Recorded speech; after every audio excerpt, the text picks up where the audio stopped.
Welcome back to What Arty Noobs with General Disturbance. This is the S-51, the Tier 7 Soviet SPG. It's located on the south spawn of Prokhorovka, and it's under my command on my NA account, which I seem to be playing most often nowadays. In fact, I rarely play my European accounts. Now, this is the skin that Jazz designed for us, and yes, you can see it's got our logo on the side of the vehicle. Well, the S-51, based on the hull of the KV-1S, they started design work on it in 1944, January 1944 to be precise, and by February they actually had the first working model. It was originally supposed to mount the B4 203mm howitzer.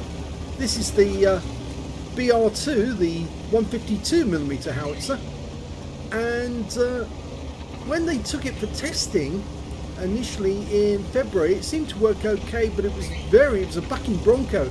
It had a lot of recoil, and during March 1944 to April 1944 it actually completed all the tests, and so it was successful, but they decided that the crew would really not like it, because every time they fired it, it literally kicked the crew out of their seats. It was so powerful, the recoil was just too big, and the thing turned into a bucking Bronco, much like the M56 Scorpion. If you've ever seen a picture of one of them firing, it literally bounces all over the place after it fires. Anyway, I fired my first shot in at the T29, and the Black Prince has joined it now. Okay, nice hit for 361. You can see that T29 lost 15% of his health with my shot. It was a blind hit, and he's now pulling back. I've marked him as my next target.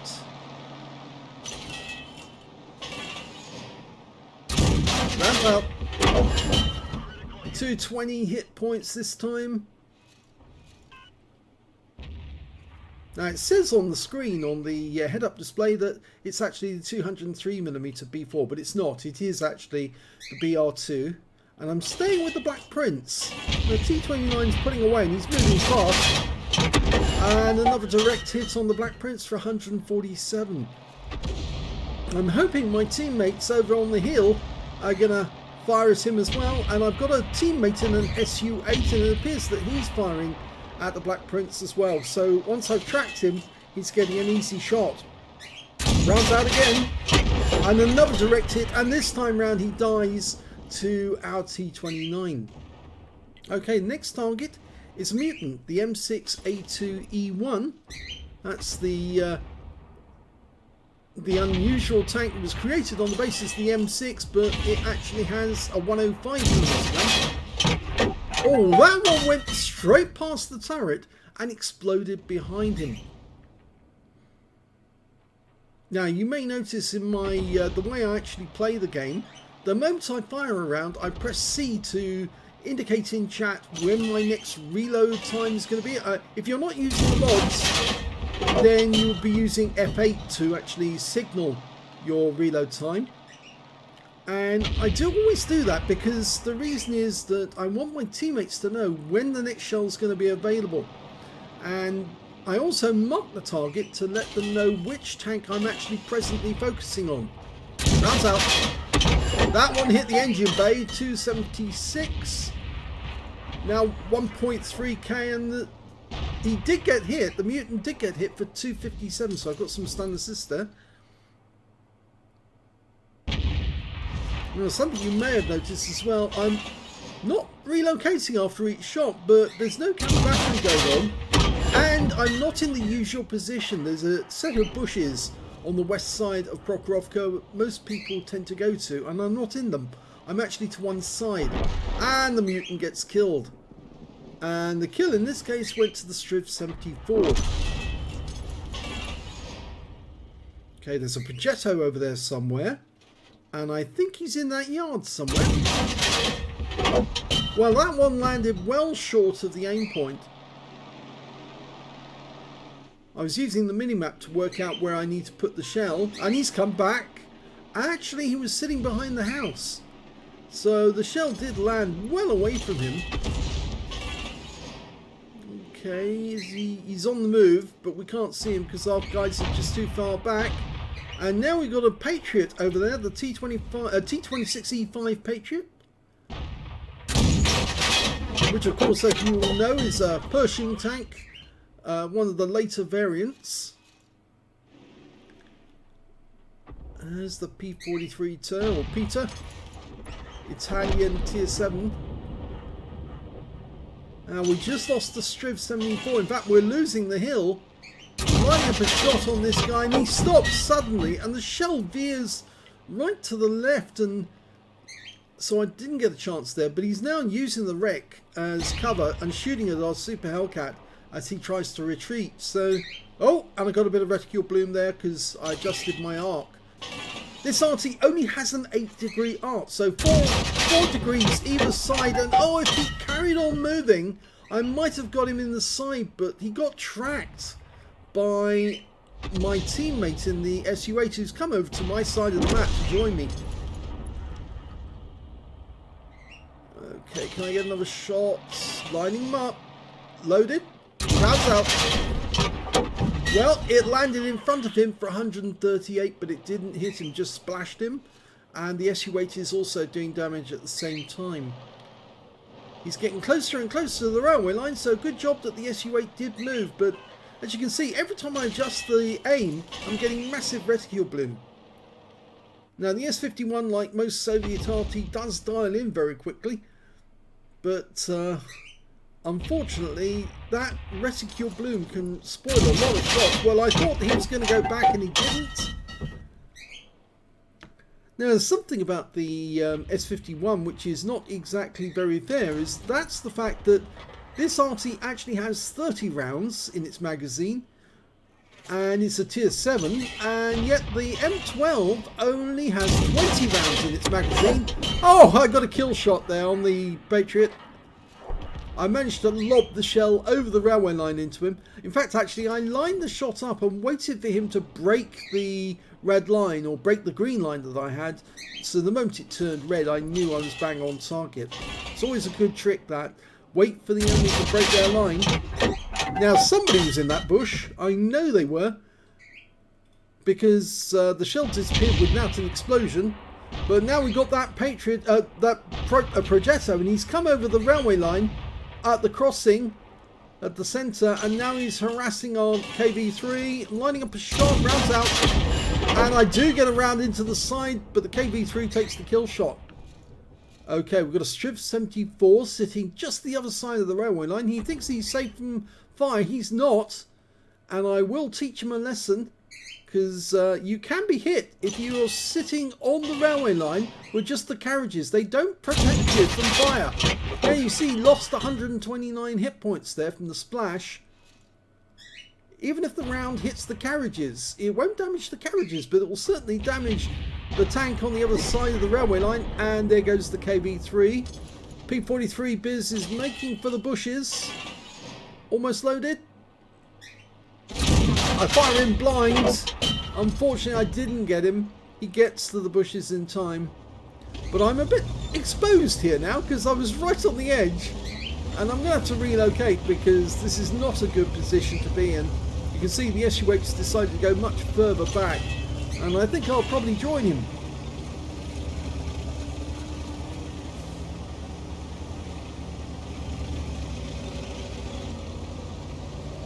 And they are now camping. We're outnumbered, and yes, I'm afraid they've got 2 more tanks than we've got. 2 RT, 2 mediums versus the enemy team, all 6 of them. Okay, lining up a shot. Oh, he goes before I can get a shot in. The Striv's down. So now it's 4 versus 5. And the enemy's not in the cap anymore. But I wouldn't be surprised if they did start capping.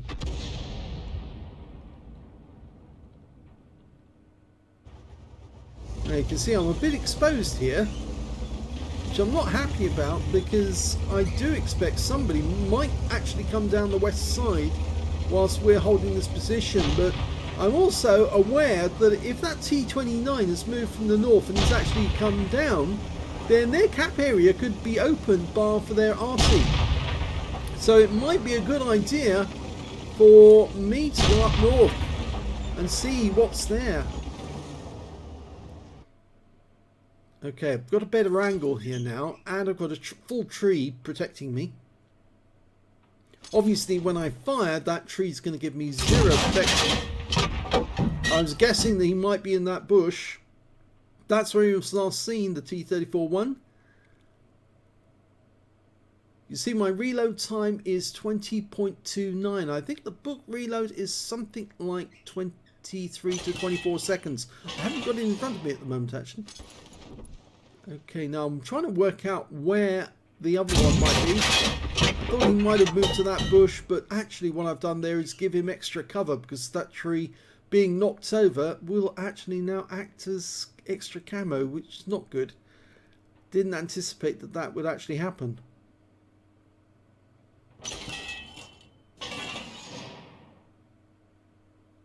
Okay, so I've only got 8 rounds left now, so I do need to be careful. And I'm thinking about moving further north to get a better angle, and also to discover if the enemy's up here. Now, I don't think my teammates were too happy when they saw that I went up here, because they were thinking, where's he going?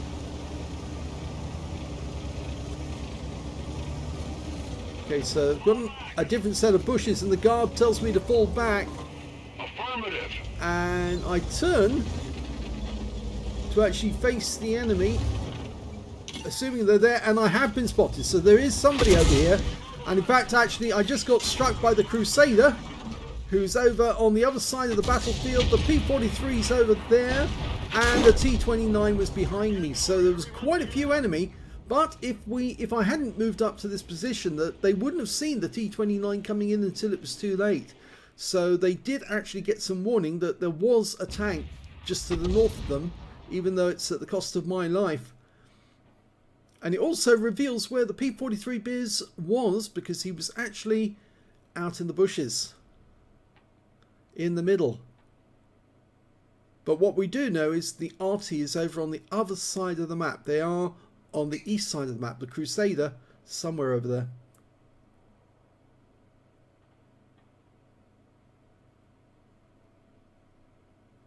So I've actually made their life more difficult now, because it's 3 versus 5.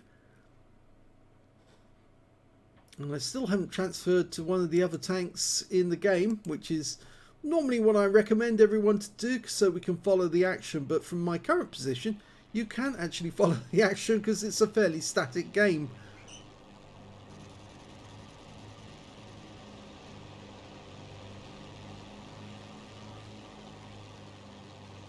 That T-29 is probably still there.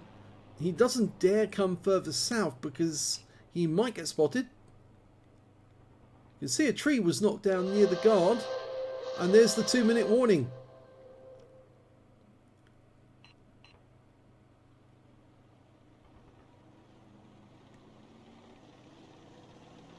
I was saying their Arty has all their hit points, yes, because Arty normally are 100% health. So that means that when their hit points are showing 1826, then deduct the amount of hit points that you've got for each of those 2 individual Artys, the Crusader and the other one, which is the MX-13 F3, because those guys are going to have 100% health. So that will be about approximately 1200 of those hit points. So that means the other tanks only have between them about 600, and that means they're weak. They are one-shots or close. Now, the KV-13 doesn't actually find anything over this side of the map, because as I said, the enemy Arty is over the other side. And there's the minute warning. The KV-13 was perfectly right to do this, because the guard can protect the SU-8s and stop them camping. There's no point in us camping, because it's just not enough time. And it would mean abandoning our own cap, which of course then the enemy would put all 3 tanks in there. And there's the T-29, he's moving further south and gets wiped out, because he was a one-shot. and the guards got him.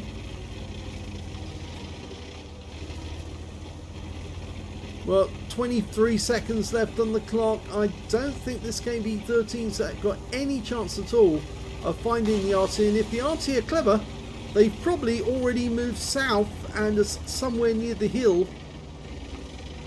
I doubt if they'll be up here.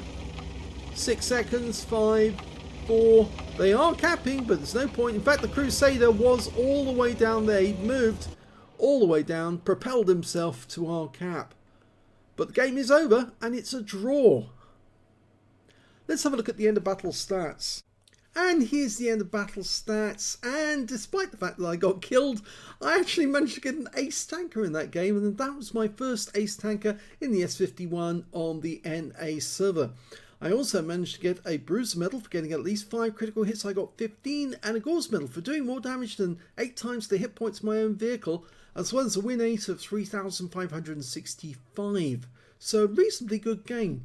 Let's have a look at the team score and see where I was. Well, I did get the highest damage on my team, but sadly I didn't get the highest damage overall. That went to the Borsig Waffenträger on the enemy team, who got 3,208 hit points of damage, followed by their Patriot, who got 2,885, and I got 2,883. So I was only 2 hit points behind the Patriot, would you believe it? When it came to kills, I was well behind, because the guard managed to get 4 kills, and then 5 members of the enemy team all managed to get 2 kills. The Borsig, the Patriot, the Progetto, the Crusader, and their P43 Biz. When it came to base XP, I managed to get 850, which actually put me way at the top, and the reason is because I was the only one in the entire game who actually got an epic medal, the Gauze medal. So I got 850 on the base XP. The next high scorer being the Patriot was 624, followed by our KB3, who managed to get 543. I fired 22 rounds in that game, got 10 direct hits, no penetrations but 15 splash. Damage of 2,883 hit points, all of it at more than 300 meters. I received 3 hits, 2 of which were penetrations from tanks, the P43 Biz and the T29, and I also got hit by that Crusader, 1 splash hit. 7 enemy vehicles were damaged by me, 1 was killed, and 713 hit points of damage assistance, and this is what gave me the ace tanker, 1,519 hit points of stun assist or 14 stuns. Now if they bring the changes in that they're suggesting they're going to do, these figures are going to be greatly reduced, as is these figures up the top, and it'll be very difficult for you to even make a profit in the game, simply because without the stun assist or the actual damage, and of course these are going to be reduced by about 30%, even though Wargaming's saying, oh, it's only reducing 10% of the damage. No, it's reducing 30% of the damage, and with that 30% of the damage, with the reduced stun, you're also getting less down here as well, which means that these figures are greatly going to go down. I managed to get 59,132 credits on a premium count, and after personal reserves I managed to get 29,566. I also got 5,891 for Courageous Resistance, that's for getting the epic medal, 94,588 credits altogether, and after repair, ammunition, resupply and consumables took away 64,448 credits profit. I got 1,275 XP, 706 for Courageous Resistance, 3,963 from personal reserves, and took away 5,944 experience points altogether. So yes, I did make a bit of a foolish move to go north unprotected with nobody else to escort me, but I felt that A, I could get a better angle on the enemy on the cap, but also I might be able to discover if there are any enemy tanks to the north of us, and then allow my teammates to actually get kills on them. Sadly, it didn't work out the way I thought it would. But anyway, it was an interesting battle. I hope you enjoyed it. If you did, please give this video a like. Do subscribe to our channel, leave a little comment down below because it feeds the algorithm. And thank you for watching.